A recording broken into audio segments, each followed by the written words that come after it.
Hey guys, what's up? It's me, Thomas. Tonight we're back here with the kill count. Tonight's video is an old one from 1998 called Killer Klowns from Outer Space. Yeah, title pretty much says what you're gonna expect, so let's just hop in and see how many kills these Killer Klowns get. Be sure to like, subscribe for more. Hope you enjoy. Let's check it out. Here we go.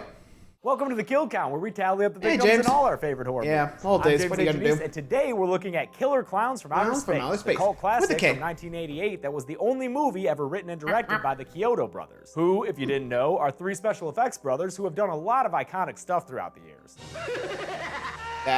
Killer Klowns is a must-see for anyone studying for their horror degree. It's pretty much the king of cheesy B-movies, and its plot is exactly what you want it to be. Evil space clowns invade a small town and kill people by putting them in cotton candy cocoons. And do you have any idea how many people a squad of space clowns can kill? I do. Let's find out. This video. Here, I'll show you.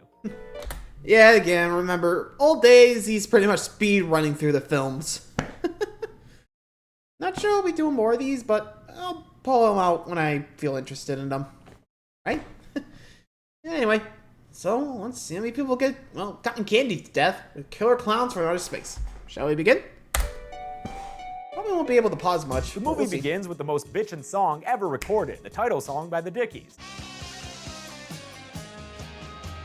The circus rock anthem plays over endless Kyoto brother credits as we check in at top of the solo world, film from the place Kyotos. Teenagers sucking face until an ice cream truck clown interrupts them with some naughty limericks. We'll give you the stick, you give it a lick. Driving the truck is the Terrorize brothers, Rich and Paul, a pair of vaudevillian characters whose entrance involves a lot of obvious line overdubbing. Cool off those hot lips with our tasty, frozen, fruity bars. Hard to believe anyone would want to be friends with these out-of-sync Vulgarians, and for the most part, you'd be right. But they do have one friend who's blue, Mike Tobacco, played by our boy Grant Kramer from New Year's Evil. Mike starts making out with his girlfriend Debbie in his dinghy. Hey ya, but they're still on first base when a ball of yellow light shoots across the sky. Mike must not be a very engaging lover, because Deb's way more into the sky rock than his tongue magic, and she convinces him they should go find it instead of continuing to dry hump in his dinghy. Hey ya! Nearby, Farmer Gene Green also saw the space ball, and since he's a well-read man, he surmises it must be Halley's Comet. He arms up with the help of the film's prop master and sets out to build himself a Halley's Comet hot dog stand with his bloodhound Pooh. That's his dog's name. He's not carrying around actual bloodhound Pooh. He finds a circus tent in the woods, which only gets him more excited. I love the circus. But as he's looking for the ticket booth, a clown shadow appears and, through a hole in the tent, nets himself one Pooh dog. A bandana is all that's left, so Gene Green gets mean and screams at the circus tent. I'll tear this thing apart with my bare hands. But he's in for a shock, because the circus has a natural defense that knocks him to the ground. The film's first killer clown so steps not dead there, but he will be soon. This clown's name is Jumbo, and he pulls out a gun to give us our first kill on the count. Gene Green, there we go, off like green. Gene Pink. Sergeant Kurt Mooney of Crescent Cove PD drags a couple of punks into the station and tells them how he really feels. It's scum like you that are killing this town. Yep, Mooney hates youth culture, probably because of all those crazy antics at favorite college. But his deputy Dave Hansen's alright, getting real insubordinate and yelling at Mooney for being such a dick. Over the roads and through the woods, Mike and Deb find the circus tent, and all of a sudden, their interest in this little adventure flippy-floppies. Mike's fucking pumped to go into this place, sounding like a circus aficionado. This is that new wave European circus fantastique. And Deb wants to keep it down because, like, in the forest? It's pretty fucking weird in here. Okay, odd. Decorate or what? Or what? Place looks like it was decorated by Clowns R Us. It looks like it was decorated by Clowns R Us. Oh. Good joke. They keep going, and after beep booping on some buttons, they open a door that sucks them in and spits them out into a giant matte painted room that's not a good sign. Thing in it. Yo, Mike, dare you to touch it. It'll make your hair stand up. Like, stand up more. Those lightning bolts are evidence enough for Deb to figure out what's going on here. The shooting star we went to go look for, we are in it! They see a shadow coming down the hallway and run away. And behind door number 2 is a room full of giant pink fuzzy light balls. These truck nuts look they work fast. Candy cocoons. And although their presence means there have been a bunch of victims, it's not going to be feasible for me to count them, especially when we come back to this room. They've got 11 here. Spaceship Colony and Jason X. My hands are tied here. Deb's justifiably freaking out. Mike's chill as fuck. I've never seen anything like this before. Have you? No. He tries to prove. Yeah, honestly, I think if I saw like the Tesla coil and like, okay, we're in a spaceship, time to run the fuck away. Like seriously, you know in alien movies, never good for the person to first discover them. Like unless you run far away as fast as you can, you're dead. You know? Well, let's see if they're going to be joining that list. Proof to her it's just a cotton candy storage facility, but when he rips the cocoon open, it reveals the bloody face of Gene Green, and it's a nasty scene. Who? The door opens and the lovebirds hide from this new farmer, clown, right. Rudy, and they almost escape while Rudy's doing clown business on his popcorn computer. Until Mike sees another cocoon face he recognizes as some dude named Joe Lombardo. Since it's a confirmed invisible kill, I'll put Joe on the list. Mike and Deb flee, and Rudy arms himself with a big gun that he uses to shoot popcorn after them, which flies through the air and sticks to their clothes when they jump out of the tent. Popcorn, why? Popcorn! Because the clowns, that's why. Rudy's joined by Spike, who does some space clown magic and creates a balloon dog that they use to track Mike and Deb. Again, It leads the clowns definitely to one of those SCP, films right you're as just like, Debbie make yeah, their okay. getaway. On the way Boing. out, we get a gross close-up of a clown's face when Bibbo jumps onto the windshield. Mike shakes him off, but don't worry Jeez, how about many Bibbo. clowns He are sits there? up like 6? Jason X and joins a whole bunch of Let's other get an clowns as they Undertaker. waddle their dumpy asses towards the sleepy town of Crescent Cove. 5. Deb and Mike go to the police station since 5, Deb's 6? apparently friends with 5 to Dave. 6. They tell We'll him keep a about the track bodies of they them. saw. And those pink cotton candy cocoons. And go all in on their crazy tale, saying the tent was a spaceship and that they were attacked by clowns. Mooney walks in and whistles the movie If only it title, was today, there would have been photo proof. then dismisses Mike and Deb as crazy kids after recognizing Mike, not as Derek, son of Blaze, but as a friend of those crazy Terrorize brothers. Dave's at least willing to check out their story, so they leave as Mooney heckles them. Make a dummy out of yourself, but you're not gonna make a dummy out of me. Later on, That's gonna be irony in later. the car, Mike discovers that Dave and Deb used to date. Maybe they broke up because Dave's so Awkward. damn controlling, insisting on dropping Deb off at home because clown chasing ain't no place for a proper lady. Even Mike tells her to just stay safe Rude. at home and let the manly men handle the space clowns. But don't worry, Deb, you're not missing much because when Mike takes Dave to the woods, the circus tent And is it's gone. and in its place is just a damn giant it. crater. I'd still say that warrants looking into, but Dave gets pissed and cuffs Mike with a second-degree charge of clowning around. Meanwhile, the clowns have been having Speaking their of own clowns. adventures about town. First, at a random Smoky Park gazebo, a tow-headed guy comes across a puppet show. Although he's skeptical at first, the play's message about the hardships of unrequited love eventually wins him over. But then Spike unfolds from the booth and shoots him with his cotton candy gun, cocooning the kid and giving a truly hideous laugh. Oh, Woo. actually kind of creepy, yo. Rudy the clown finds his way to a drugstore where he apes an animatronic, then follows a couple of girls inside. The next time we see him, he's knocking shit over, and those girls are cocoons, giving us a twofer to add to the count. Now they're gonna be all like, 5 "I so can't far believe you now." wore the same outfit as me." Elsewhere, a lady lounging with a wine glass opens her door and gives the weirdest reaction to a pizza 3 now. delivery I've ever seen. Oh, pizza. It's a Trojan pizza though, since Shorty, my favorite clown, pops out with a gun and shoots her, turning her into a wine-flavored cotton candy set. A similar gag is done with another lady, who opens the door to Fatso the clown, giving her a box of chocolates. While she ain't looking, Fatso pulls out his gun, and although we don't see him fire, I think it's safe to put her on the list. Another vignette gives us the most memorable kill of the movie, when Shorty rides his tricycle up to a gang of bikers. One of them steps forward and taunts the little clown, going so far as to smash his trike into a bunch of pieces. Shorty makes little sad noises, but then jumps into the air and returns with an adorable pair of boxing gloves. I'm gonna knock you As back he preps off. himself for the fight, the biker gives him a great idea. What are you gonna do? Knock my block off? Well, it looks like you just did. Damn is right. Yeah, that's Watch a good that one. body hit the floor. As I mean, the bikers flee, Shorty Shorty just also punched the gets guy's heads off. Run! On their way back to the police station, Dave and Mike pass by Top of the World looking all disheveled. Inside a cotton candy-filled truck, they find some glasses that Mike recognizes as belonging to a dude named Bob McRee, seen in the beginning of the movie and played by a young Christopher Titus. And if you have a problem with me including him on the kill count, don't blame me, blame Mike. They got him. He's dead. See? Not my call. At the police station, Mooney starts getting calls Yeah, complaining probably about gonna change clowns. that One one of later. the calls is from Mr. Myers, Gotta see the pharmacist, death. who's been having a difficult customer in the form of Rudy. I'll add Myers to the count since we hear him scream over the phone and then go silent. bye, And as Myers. you know, Rudy wasn't about to pay for all those vitamins. Mooney just thinks this whole thing is some kind of crazy plot against him. Get over yourself, dude. You're so vain, you probably think these clowns are about you. Another clown vignette.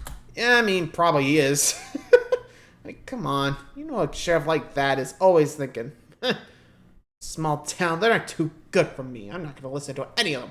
So, you know, they get.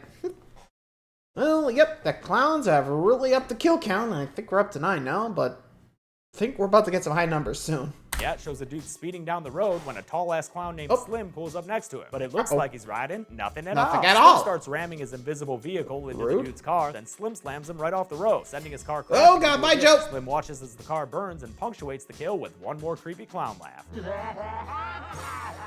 Back at home, where apparently women belong, Deb undresses to take a shower. But this movie's PG-13, kids, so don't expect to see little Deb in Lady Muffins. You can watch as these pieces of popcorn slide around on the bathroom floor unnoticed, though, and as her hamper, full of popcorn she didn't bother picking off her clothes, begins to shake while she's in the shower, kinda. Meanwhile, behind a Big Top Burger, Jumbo the Clown is planting popcorn trees in a dumpster. Later, a Big Top Burger boy comes out and hears a noise inside, so he opens the lid to find none other than evil. Nah, just unfortunately, we don't see no. what pulls him inside right now. Yeah! So the screams ensure that he belongs on on our kill count. Hi, Burger Boy. Doesn't. Bet you can't guess how high this count goes. You'll have a better idea after the next scene, when Slim appears at a bus stop and starts charming the people there with some shadow puppets that are super impressive for a dude with the same number of fingers as a Simpsons character. Mike and Dave happen to be driving around when they spot the clown giving his grand finale, a T-Rex that rears back its head and swallows the 5 people all at once. Holy shit!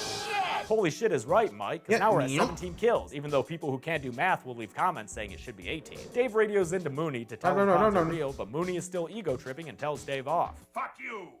Over. He's busy ignoring phone calls of people getting straight up clown murdered when Jumbo strolls into the station. Mooney cuffs him with a first-degree charge of clowning around, but Jumbo's a recidivist, so he slips out of his handcuffs in a funny way and clown strafes his way to the back. Mooney follows him to the cells where, at gunpoint, he throws him in the slammer. But being behind bars can't stop Jumbo from blowing a noisemaker, which looks like a Cat in the Hat scarf, as it grabs Mooney by the neck and slams him against the cell. Yeah, that's one's on you. Yes, this kills him, so I'll go ahead and put him on the list. His death means Jumbo is left unattended in the cell with the punks. What are you in for? Clown stuff. Mike sees the Terrorize brothers chasing after their runaway ice cream truck and leaves Dave so he can get the bros to help them out. They're skeptical of his evil space clown story, but he convinces them to take him to Debbie's house by telling them a little white chocolate lie. She's got 2 beautiful roommates with big boobs. Do they like ice cream? They love it. What are we waiting for? Dave arrives at the station to find right. the lights are all off and nobody's home. He follows some wacky clown footprints to the back where he finds 2 cotton candy cocoons in the jail cell. They're verified as the punks when he peels back some candy to find one of their faces. The other punk's arm drops down and spooks him. Poor punks, they didn't even get a phone call. Then Dave runs into a straight up nightmare with Jumbo showing off Mooney's corpse done up with Raggedy Andy makeup. The clown uses Mooney's dead body to frickin' talk to Dave. Don't worry, Dave. All we want to do is kill you. And by the time he pulls a bloody hand out of Mooney's back, you've forgotten you were watching a fun and silly B-movie. Dave shoots at Jumbo, but it don't do shit until he aims a shot squarely at his nose, which blows up in a glittery mess. Jumbo spins around and blows up entirely, becoming our first killer clown on the list. Mike still hasn't gotten the Terrorize brothers to leave him, so it's a good thing they turned the corner right into a cavalcade of proof. It's a killer clown parade, aka the most annoying fucking scene I've ever had to kill. Jesus, so many clowns! Highlight the cocoons I see and put a little number next to them so you can count along with me, alright? So in the first shot, there's one in the far distance. The clown takes a second and tosses it out a window to another clown who adds it to a pile of 5 more cocoons. Got those? We're at 7. We see another cocoon in this clown's arms as they walk down a street, that's 8, and 3 more by a random loading zone sign makes 11. The clowns vacuum up number 12, and in the background you can see 13 and even 14. There's a guy hiding under a car, and is that another cocoon by him? Nah, son, we already counted it as number 13. Notice the same blue car and gallery storefront in both shots? And finally, when Homeboy makes a run for it, he gets shot in the back and turned into number 15 for our grand total of clown parade victims. Mike and the Terrorize turn around and leave, while back at her house, Deb has finally finished taking the longest shower in horror movie history. We counted 24 we got the water bill money ready. They're wasting water, lady. And during that time, the popcorn has grown into little nasty clowns who emerge from the hamper and her medicine cabinet looking like rejected. Okay, how'd you get in there? There's nowhere for her to run, really. She's got clowns outside her door, clowns outside her window, and eventually clowns inside her house. Slim shoots her with a special gun that puts her inside a big yellow balloon ball. Mike rolls up to her house right as Slim is tying Deb to the back of his car. He drives away with her, and Mike gives chase, passing Dave, who also joins the fray. So now we've got a Blues Brothers-esque chase sequence. They wind up in a little fender bender that covers Dave's police car. Thought those things were a bit loud, so they all pile into the truck and excitedly head to the film's final act. If you were a clown, where would you hide? The amusement park. Great! All right! Waiting for them there is a graveyard shift amusement park security guard whose lunch is a sandwich he pulls out of his jacket. Christ, that's sad. That's when gotta Slim pulls up and steps out of his car, the guard nasty. tries to tell him to go on and get, but in true clown car fashion, a whole bunch of more clowns get out, and now they've all got cream pies. 5 there. What are you gonna do with those pies, boys? They're gonna kill you, motherfucker. They come do you to the guy in expect? pie goop, Throw 'em which at is ya. harmless fun at first, but then the dude starts fucking melting into a nasty bloody mess that the clowns stroll by on their way inside. At least Shorty has the decency to decorate his remains with a cherry. Our bumbling foursome arrives and heads into the big circus tent that used to be in the woods. They slink around this leftover Pee-wee's Big Adventure set until the Terrorize brothers get separated when they fall into a ball pit. They resurface to find a couple of female clowns waiting for them with ever-inflating chests. Are you Debbie's roommates? Mike and Dave press on until they wind up back in the cotton candy storage room. This is why I can't count those bodies, folks. Sorry, but it's literally impossible with all these different shots and angles. They hide when a clown named Chubby enters and watch as he takes out a big bendy straw. He sticks it in the cocoon and drinks a bunch of blood from it. That's right, these clowns be here to eat people. Mike and Dave find Deb's balloon and shoot her way out of it. As they flee, more clowns show up and give chase. And Dave winds up adding another couple clowns to the list. First, he shoots a random green-haired clown in the nose, causing it to blow up. And then as Deb and Mike slide down a fire pole, he also shoots Fatso in the nose and kills him too. There's more big top clown stuff like a sarlacc at the bottom of the fire pole, door frames that jiggle and giggle, and a big anglerfish hallway that's filled with balloons and fog machine smoke. The clowns chase them through all this until they get to a series of doors. Another door! Another door! Another door! On the other side of all those doors is a big open room where an assload of clowns start coming out to get them. The Terrorize brothers bust through the wall in their ice cream truck and transfix the killer clowns by pretending to be the great and powerful JoJo through their truck speaker system. We're just not gonna ask what the brothers did with those lady clowns. Before they can all get away, shit gets serious, and the other clowns all make way for a big old crazy clown puppet who descends from the ceiling. This is JoJo the Clownzilla, and he don't fuck around. Mike, Deb, and Dave get away, but the Terrorize are still inside their truck when JoJo starts beating down on its roof and throws it off to the side to explode in a fiery mess. Dave tells Mike and Deb to get away as he distracts JoJo with some gunfire. After they escape the big top 10, it pulls up stakes and starts spinning around like a big top. It lifts off into the air right as some other police officers arrive on the scene. Inside the tent, Dave runs out of ammo and JoJo picks him up, but Dave's a resourceful mofo and uses his badge to pop JoJo's nose. JoJo spins around and, oh boy, it's gonna be a big one. So big, in fact, that when he blows up, the entire tent spaceship blows up too, leaving a real nice fireworks show behind. A smoking clown car lands in front of Mike and Deb, but don't worry, inside the car is just I'm alive! And the Terrorize brothers, because they're still alive. I saw you guys get blown up in the ice cream truck. Oh, in the freezer with the ice cream. Hey, if it worked for Indiana Jones, why not the Terrorize brothers? Mike, Deb, and Dave share a laugh. Mike apparently cool as Deb get back with Dave, judging by those shoulder rubs and head kisses. Or hey, maybe they're about to work out a nice polyamorous relationship or something. In any case, the movie ends with pies falling from the sky and hitting our heroes in the face. Let's hope those aren't acid pies, kids. We'll never know. Yeah, let's hope so. The long-awaited sequel to this movie never materialized. Guess we'll just have to settle with one movie worth of kills, which we can go count up at the numbers. Why doesn't he count that clown kills? You know, the clowns! You need a towel? Clowns. There you go. My list had 40 victims in Killer Klowns from Outer Space, 40. meaning we're starting the new year with a new record. The demographics were a friggin' mess. I've got 16 men, 6 women, 4 space clowns, and 14 cocoon victims of unknown gender. With a runtime of 86 minutes, that's a kill on average every 2.15 minutes. Damn! I'll give the golden chainsaw for coolest kill to the biker guy. The kill's got the best clown, a memorable line, and a decapitation all in one. Dull machete for lamest kill will go to Sergeant Mooney, because you can tell from the shadows that he doesn't even touch the jail cell bars. Fake! And that's it. Killer Klowns from Outer Space was released in 1988 and is a great kickoff kill count for 2018. On Friday, I'll have the 2011 The Thing prequel for you, but until then, I'm James A. Janice. This has been the Kill Count. Thanks a lot. Man, 2018 with this thing. Holy crap. I completely forgot how old that is. I think I was still in college when I was watching this. Yeesh. Hard to believe, huh? Well, anyway, there you go. Killer Klowns from Outer Space. What do you guys think of it?